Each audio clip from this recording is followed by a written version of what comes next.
suntem primii la fața locului, nu avem exclusivități, dar vă aducem știri sincere. Suntem cei care creștem pentru televiziunea de mâine. Rămâneți cu noi, în câteva clipe urmează știrile Școlii de Televiziune.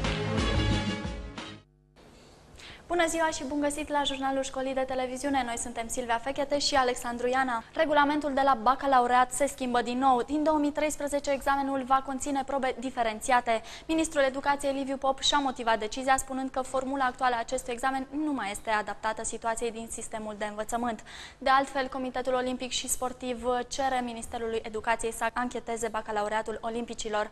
Cu detalii despre acest subiect vine corespondentul nostru Alexandra Voicu. Bună ziua, Alexandra!